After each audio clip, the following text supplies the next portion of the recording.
जैसा कि आप सबों को पता है कि मास्टर मुजाहिद आलम सीमांचल के कद्दावर जदयू के नेता, उन्होंने पार्टी का दामन छोड़ दिया है और नीतीश कुमार का बैनर पोस्टर जितने सारे थे सबको जो है त्याग करके अब वो निर्दलीय हो गए हैं।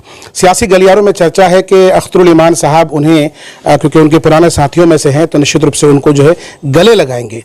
आइए सियासी गलियारों में जो चहमी गोइयां हैं उसमें कितनी सदाकत है, सच्चाई है, सीधे अख्तरुल ईमान साहब से जानते हैं। नहीं भाई, सबसे पहले तो मैं उन तमाम तर लोगों को जो इससे कबल भी जदयू से रिज़ाइन किया है मैं मुबारकबाद देता हूं, और साथ ही चूँकि मुजाहिद साहब ने आज जदयू से रिज़ाइन दिया है, मैं उसको मुबारकबाद देता हूं कि देर से ही सही उसने एक नेक कदम उठाया है।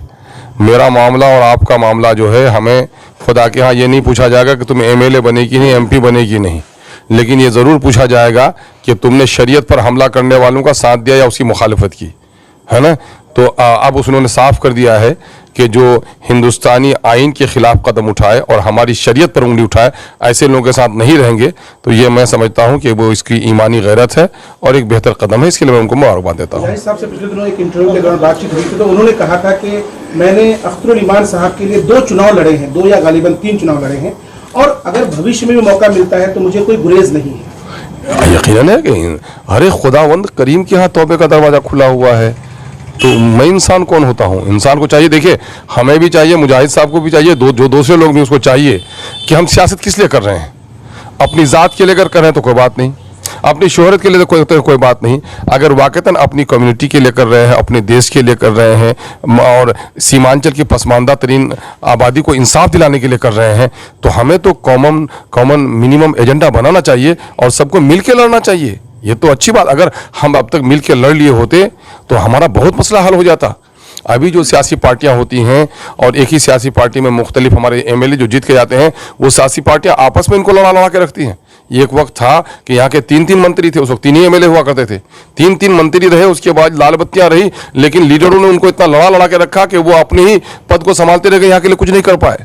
तो आज जरूरत इस बात की नई पौध के नई नस्ल के लोग सोचते हैं, सारे डेटा है बच्चों नौजवानों के साथ, किस इलाके में पर कैपिटा इनकम क्या है, कहाँ स्कूल ज़्यादा है, कहाँ हॉस्पिटल ज़्यादा है, किस इलाके में इंडस्ट्री लगे, कहाँ हॉस्पिटल लगे, सारी चीज़ें हमारे नौजवान देख रहे हैं। और उस एतबार से हमारा सीमांचल अभी बहुत नज़रअंदाज करता है, इसलिए अब तो जदीद अंदाज में लड़ना पड़ेगा हम लोगों को मिलकर के। सोशल मीडिया में एमआईएम के मैक्सिमम साथियों का कहना है कि अख्तरुल ईमान साहब और मास्टर मुजाहिद साहब दोनों को एक प्लेटफॉर्म पर आना चाहिए, सीमांचल को मजबूत करना चाहिए। भाई यकीनन है कि लोगों की राय जो आती है, यकीनन है कि उसमें ज्यादातर तो लोगों की राय मुस्बत आती है ना। तो वो बल्कि आप मीडिया लोगों को भी कहना चाहता हूं मैं कि आप लोग दाएं बाएं वाला मीडियागिरी मत कीजिए, है ना। जो पॉजिटिव लड़ाई अगर सीमांचल के लिए है, जो कम्युनिटी के लिए है, जो देश के लिए है, हित में है, वो अगर करे तो इलाके की तस्वीर बदल जाएगी।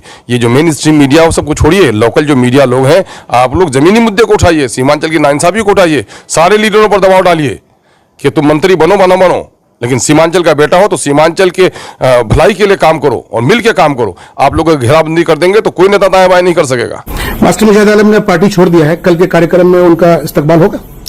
मैं कह रहा हूं कि पार्टी के लिए कोर जो ये हो रहा है, एक तो सबसे अच्छी बात यह है किशन की तारीख में कि पहला एक मौका है कि बड़े पैमाने पर हमारी सारी मिली तंजीमें, अल्हम्दुलिल्लाह हमने पहली दावत दी थी सारी मिली तंजीमों को और सियासी जमात के नॉन एनडीए के लोगों को, सब लोग मिलकर बैठे और फैसला लिया गया कि इंशाअल्लाह हम लोग मुत्तहिद होकर मामला करेंगे। अल्लाह का शुक्र है ये मामला हो रहा है।